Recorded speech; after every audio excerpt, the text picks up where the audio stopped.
Welcome to my channel. 25-inch boy set la collar cutting stitching இந்த வீடியோல பாப்போம். கழுத்தை ரெட்டையா மடிச்சு வச்சு அளந்தா 7 இன்ச் இருந்தது. நம்ம 7.1 எடுத்துக்கணும். பேப்பரையும் ஃபோல்டா போட்டுருக்கேன். காலர் உயரம் வந்து மொத்தம் 4.5 இன்ச்.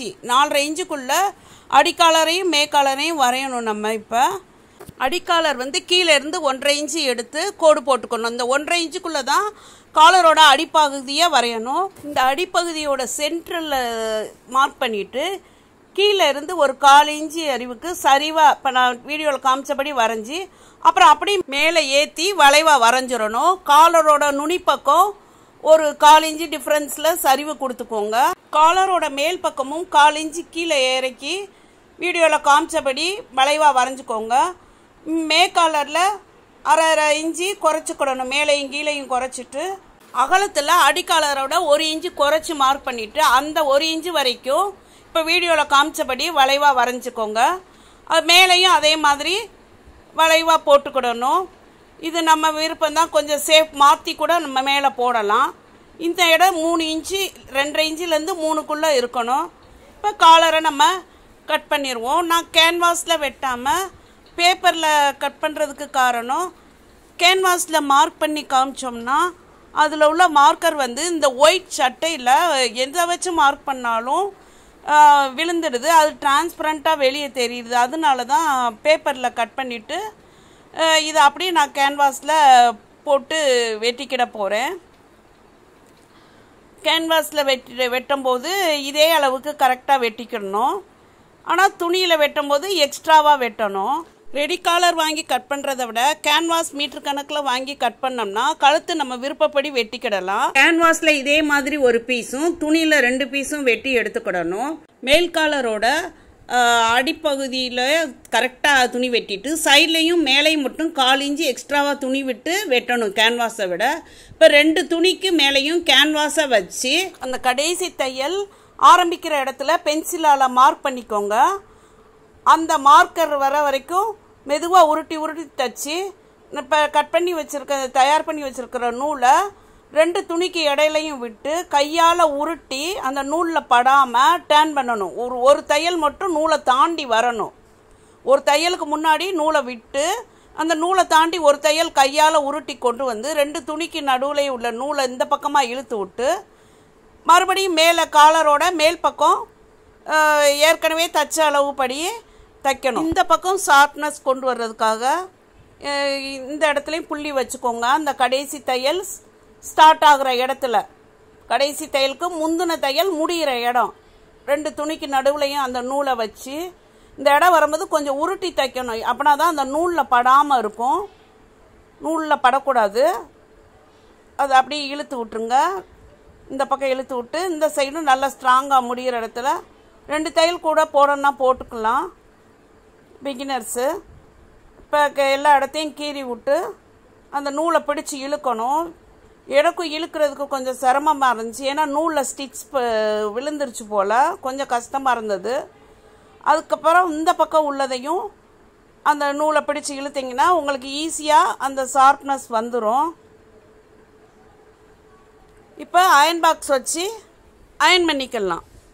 இல்லை அயன் பாக்ஸ் இல்லைன்னா நீங்கள் விரல்ட்டால் நல்லா ப்ரெஷ் பண்ணி தேய்ச்சி விட்டு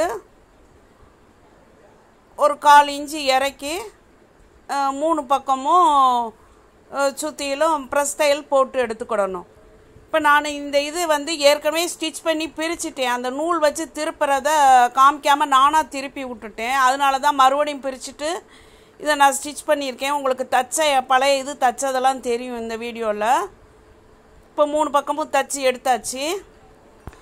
தச்சுட்டு கீழேயும் ஒரு தையல், அதாவது நழுவ துணி வந்து நல்லா சுருக்கு இல்லாமல் இருக்கணும் அடிக்காலரோட இதோட சேர்க்குறதுக்கு. அதுக்காக கீழேயும் ஒரு தையல் போட்டு எடுத்துட்டு இந்த 2 சைடும் ஒன்று போல் இருக்கான்னு பார்த்து செக் பண்ணிவிட்டு கொஞ்சம் கிராஸாக இருக்குது அதெல்லாம் ஈக்குவலாக கட் பண்ணி எடுத்துடணும். இப்போ அடிக்காலர் தைக்க போகிறோம். அடிக்காலர்லேயும் 2 துணி கட் பண்ணியிருக்கணும். அதில் சைட்லையும் கீழே கழுத்தோட ஜாயிண்ட் ஆகிற இடத்துல மட்டும் தையலுக்காக 1/4 இன்ச்சு எக்ஸ்ட்ரா விடணும் கேன்வாஸை விட. இப்போ காலரோட அடிப்பகுதி மேலே ஒரு துணியை மட்டும் வச்சு அதனோட 2 சென்டர் ஒன்றா உட்கார்ற மாதிரி, அதாவது ஜாயிண்ட் ஆகிற மாதிரி ஒரு தையல் போட்டு எடுத்துக்கிடணும். கேன்வாஸ் மேலே அந்த எக்ஸ்ட்ரா உள்ள துணியை மடித்து தைச்சுக்கிடணும். தைக்கும்போது எந்த சுருக்கமும் வரக்கூடாது, நல்லா ஈக்குவலாக இருக்கணும். இன்னொரு துணி இருக்கும், அதனோட சென்ட்ரு பக்கம், அதாவது மேக்காலரோட ஜாயின் பண்ணுற இடத்துல சென்டரை மார்க் பண்ணிக்கணும். மார்க் பண்ணிவிட்டு மேக்காலரோட சென்ட்ரு மேலே ஒரு துணியை வச்சுட்டு அந்த கேன்வாஸ் வச்சதை வச்சுட்டு இது அதாவது மேக்காலரோட மேல் பக்கம் ஒரு துணியும் அடிப்பக்கம் அந்த கேன்வாஸோட ஜாயிண்ட் ஆன துணியையும் வச்சு சென்டர்லேருந்து ஒரு தையல் போட்டு கொண்டு வந்து டேன் பண்ணுற இடத்துல கரெக்டாக நிப்பாட்டிக்கோங்க. நம்ம பானாக்கழுத்துக்கு தைக்கிற மாதிரி நிப்பாட்டி திருப்பணும். இப்போ ஒரு பக்கம் தைச்சாச்சு, இன்னொரு பக்கமும் சென்டர்லேருந்து தைச்சாதான் பிகினர்ஸுக்கெலாம் கரெக்டாக வரும். நல்லா பழகின பிறகு ஸ்டார்ட்லேருந்து எண்டு வரைக்கும் ஒரே தையலாக எடுக்காமல் நம்ம தைக்கலாம். இப்போ நம்ம தைச்சி முடிச்சுட்டு பிசுறுலாம் அதிகமாக இருந்தால் கட் பண்ணி விட்டுட்டு அந்த எல்லா இடத்தையும் கீறி விட்டுக்கிடணும். அந்த டேன் பண்ணுற இடத்துலலாம் பானாக்கழுத்துக்கு கீறி விட்ட மாதிரி லைட்டாக கீறி விட்டுக்கிடணும். கீறி விட்டுட்டு காலரை பெரட்டி விடணும். அந்த ஊசியை வச்சு அந்த ஷார்ப்னஸ்லாம் எடுத்து விட்டு ஸ்க்ரூ ட்ரைவர் வச்சு கூட எடுத்து விடலாம், சின்ன ஸ்க்ரூ ட்ரைவர் வச்சு. அதுக்கப்புறம் விரலால் தேய்க்கனாலும் தேய்ச்சிட்டு, இல்லைன்னா அயன் பாக்ஸ் வச்சு அயன் பண்ணிடணும். அயன் பண்ணிவிட்டு காலரோட நுனி பகுதி 2 உயரமும் சரியாக இருக்கான்னு பார்த்துட்டு காலரோட சுற்றளவு 14 இன்ச்சு இருக்கான்னு செக் பண்ணிக்கோங்க. இப்போ சட்டையில் உள்ள கழுத்து பகுதியோட சென்ட்ரு மார்க் பண்ணிவிட்டு சட்டையோட கழுத்து பகுதியில் உள்பக்கத்தில் மேலே நம்ம ரெடி பண்ணி வச்சுருக்கிறோட காலரோட வெளிப்பக்கம் வர்ற மாதிரி, அதாவது வெறும் கேன்வாஸ் இல்லாமல் வெறும் அடிக்காலர் துணி இருக்கும்ல, அந்த பகுதியை உள்பக்கம் வச்சு தைச்சி 2 சென்ட்ரு ஒன்றா வர்ற மாதிரி கரெக்டாக வச்சு தைச்சிட்டு அப்புறம் எடுத்துட்டு இன்னொரு பக்கம் கழுத்தோட நுனியில் இருந்து கழுத்தோட சென்ட்ரு வரைக்கும் மறுபாதி காலரை ஜாயின் பண்ணிடணும். ஜாயின் பண்ணி எடுத்துட்டு இப்போ நம்ம அந்த கேன்வாஸோட ஜாயிண்டாக இருக்கும்ல துணி அடிக்காலர், அந்த பகுதியை வச்சு இப்போ ஸ்டிச் பண்ண தையலை பிசுரை மறைச்சி ஒரு தையல் போடணும். கரெக்டாக வச்சு ரொம்ப இழுக்காமல் கொஞ்சம் லூஸ் விட்டு தையல் போட்டுக்கோங்க. ஸ்டார்டிங்கில் இருந்து எண்டிங் வரைக்குமே எனக்கு தையல் நேராக வந்துருச்சு. அப்படி சரியாக வரலன்னா நீங்கள் ஸ்டார்டிங்கில் இருந்து சென்ட்ரு வரைக்கும் கொண்டு போய் மறுபடியும் அந்த ஸ்டார்டிங்லேருந்து சென்டருக்கே கொண்டு வந்து முடிக்கணும். எனக்கு சுருக்கு இல்லாமல் சரியாக வந்தனால நான் அப்படி ஒரே தையலாக ஸ்டார்டிங்லேருந்து எண்டு வரைக்கும் நேராக கொண்டு போய்கிட்டு இருக்கேன். இப்போ அடிக்காலரும் மேக்காலரும் ஜாயிண்ட் ஆகிற இடத்துல ஒரு ப்ரெஸ் தையல் போட்டு எடுத்துக்கிடணும். போட்டு எடுத்துட்டு அதுக்கப்புறம் கீழேயும் இறக்கி ஒரு தையல் கொண்டு வந்துக்கிறேன், கொஞ்சம் ஸ்ட்ராங்காக இருக்கணுங்கிறதுக்காக.